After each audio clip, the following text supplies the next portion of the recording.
Que você foi crescendo, aprendendo, conhecendo, aleluia, chegando no meio.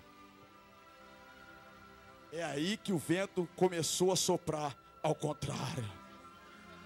Deus sabia que se o vento soprasse da maneira que ele está soprando hoje, na sua vida, no seu ministério, se soprasse no início da sua caminhada, você voltaria para a margem, você não prosseguiria, você não avançaria, você desistiria. Mas ele permitiu o barco chegar no meio, e ele falou para chegar do outro lado da margem. Quem quer chegar do outro lado, levante a sua mão e glorifique a ele. Meio fala de dificuldade, fala de profundidade e de intimidade, comunhão com Deus. Se lembra de Ezequiel, capítulo de número 47. Primeiro, água nos artelhos, tornozelo. Mole, irmão, de correr, de caminhar. Tu vai até dançando. Tu vai até igual Matrix aqui, ó, câmera lenta. Tirando onda, irmão. Depois, água sobre o joelho. Já fica mais difícil. Já anda com um pouco de dificuldade. Tá difícil, né, varão? Água no joelho. É, mas vamos lá, vamos dando glória. Aleluia, Deus é bom. Depois entra mais um pouco, mergulha. Mais 1000 côvados. Água no lombo, cintura. Já tentou correr com água na cintura dentro da água? Que dificuldade, que luta, que força que você faz. É a cada ponto que você vai mergulhando, que você vai entrando mais, vai conhecendo mais a Deus.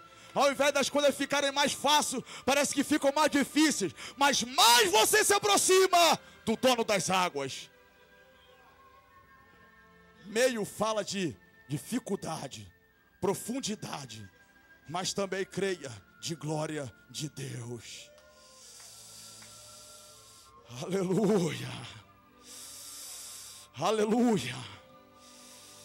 Aonde tem dificuldade na vida do servo de Deus, a glória vai se manifestar.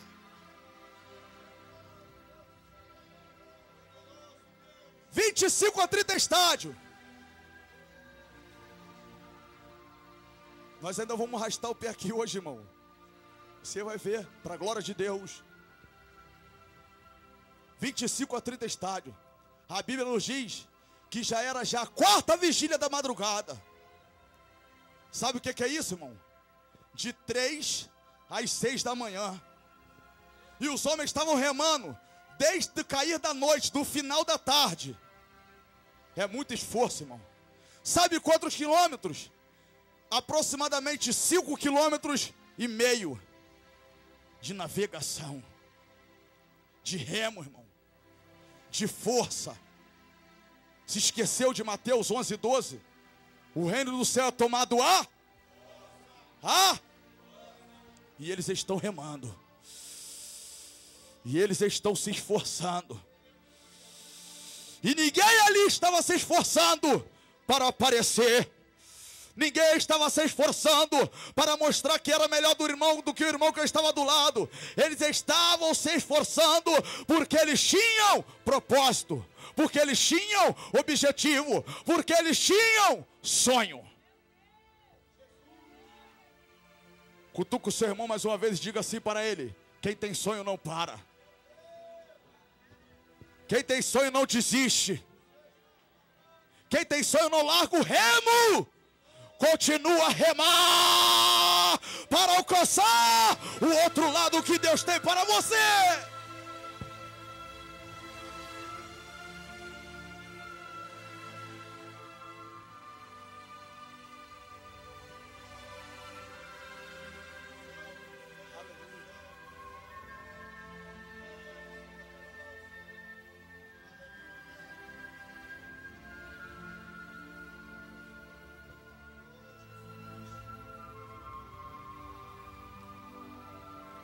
A Bíblia diz que o vento soprou contrário.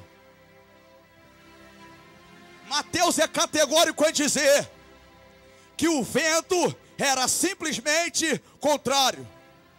Mateus poderia ter falado que soprou uma tempestade, um furacão, veio sobre o mar um tsunami, um maremoto. Ele poderia ter falado que lá na terra teve um terremoto. Mas ele disse que o vento simplesmente era feio demais, irmão. As vacas magras, elas vinham e engoliam as vacas gordas e continuavam gordas. Depois ele continuou vendo e no seu sonho apareceu 7 espigas belas, gordinhas, saudáveis, e 7 espigas magras, queimadas, feiosas do vento oriental. Aleluia, devorava as espigas gordas. Sim, esse vento oriental é o vento que vem de lá para cá, mas aqui é o vento da provação de Deus. Ele estava falando de 7 anos de fartura e 7 anos de escassez. Ele estava falando do vento que vem para exaltar o humilhado e para abater o exaltado. Gênesis 41, versículo 4, 5 e 6. Quando você vai mais à frente, em Êxodo, capítulo de número 14, 15 e 16, no capítulo 15 você vai ver a Bíblia dizendo que Moisés tocou com o cajado nas águas e o mar se abriu, porque o vento mandado por Deus, capítulo 16, do sopro da sua narina, vento ocidental, abriu o mar de lá para cá, e o povo passou. Ele está falando do vento que Deus manda para manifestar a sua glória. Existem gente que estão passando aqui por um grande vento, mas você não estava entendendo até agora e vai entender. Esse vento é para Deus abater o exaltado que quer te humilhar e te exaltar, porque por ele você está sendo humilhado. Se você crê nisso, abre a sua mãozinha assim que eu vou profetizar agora, em nome de Jesus. Em nome de Jesus. É hoje que esse vento que parecia trazer para o seu ministério, para a sua vida, para a sua família, para a sua casa, uma derrota, hoje, da parte de Deus, trará para a sua vida exaltação. Adora Ele, só quem crê nessa noite, abre a sua boca, vai glorificando a Ele. O vento vai passar, o vento vai passar, o vento vai passar.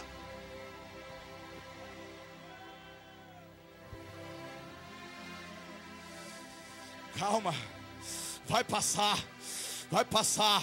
Salmo 147, 18. É Ele que cessa o vento. Quando você abre a sua Bíblia, aleluia, em Jó capítulo 1, versículo de número 19, você vai ver um homem trazendo uma mensagem para Jó dizendo: olha, você não sabe, patrão, o que aconteceu. Veio um vento do deserto e deu sobre os 4 cantos da terra. Aquele vento ali, irmão, somente um milagre pode salvar o homem e a mulher de Deus.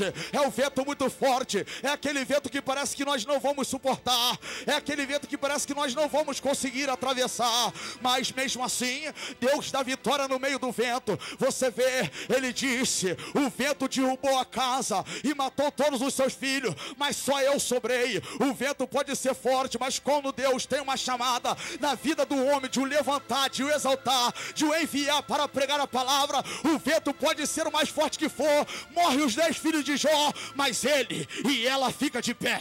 Fica de pé, ele vai ficar de pé, o vento não vai te derrubar. Arábia da placanto, rebida placalabracandaraiu ré. Deus te dá vitória no vento. Deus te dá vitória no vento. Se lembra de Jonas? Jonas capítulo 1, versículo de número 4. A Bíblia nos diz que por causa da sua rebeldia, desobediência, medo e pavor, ele não quis pregar a palavra de Deus. Deus mandou o vento sobre o barco, e se não fosse a misericórdia do Senhor, e Jonas dá um mergulhão, agulhinha, todo mundo morreria naquele dia. Esse vento aqui fala do do livramento do Senhor no meio da tempestade. Mas Mateus capítulo de número 14, ele vem falando que simplesmente o vento era um vento ao contrário, não era furacão, não era, irmão, tufão, era um vento ao contrário. Você vai entender o que eu estou querendo falar quando você abre a sua Bíblia lá em Atos Apóstolos capítulo 26 ou capítulo 27. Você vai ver que deu um vento sobre a embarcação de Paulo e quase levou o povo a náufrago. E que vento era aquele? O nome daquele vento, aleluia, na tradução Ferreira de Almeida corrigida, a Bíblia nos diz que o seu nome era Euroaquilão. E que vento é esse? Esse vento é a mistura de vento norte, sul, leste e oeste. Só misericórdia de Deus para o barco não afundar no meio desse vento. Mas Mateus capítulo 14 vem falando que o vento era simplesmente um vento contrário. Atos Apóstolos capítulo de número 2, a Bíblia nos diz que cumprindo o dia de Pentecoste, estavam todos reunidos em um só lugar, e de repente veio do céu, irmão, não veio da esquerda, nem da direita, nem da retaguarda e nem do pregador, um som como de um vento impetuoso e veemente. Aqui está falando do vento que o Senhor manda para enviar junto com ele ou depois dele o avivamento, sim. Mas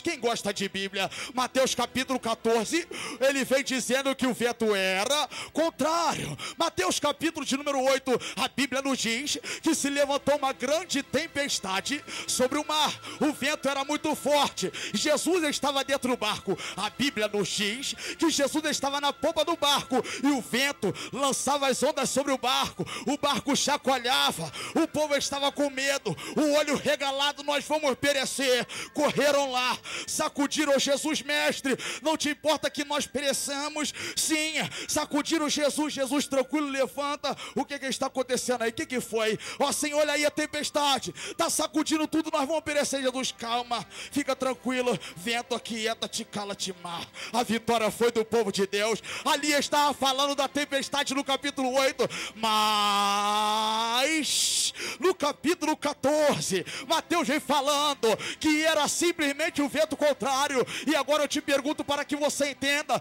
e esse ponto de interrogação sai da sua cabeça, depois de tanto vento que eu falei, o que é, pregador, que você está querendo dizer? Olha para essa passagem e me diga se Pedro morreu, me diga se Felipe morreu, me diga se André morreu, me diga se Jesus afundou, me diga se alguém morreu afogado, me diga se lá tinha bote salva-vida.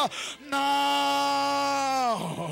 ninguém morreu naquele dia. Sabe por quê, meu filho? Dá uma cutucada mais forte no teu irmão e diga assim para ele: porque vento contrário, mais forte, vento contrário não mata ninguém. Vento contrário não mata ninguém. Vento contrário não mata ninguém. Vento contrário não mata ninguém. Vento contrário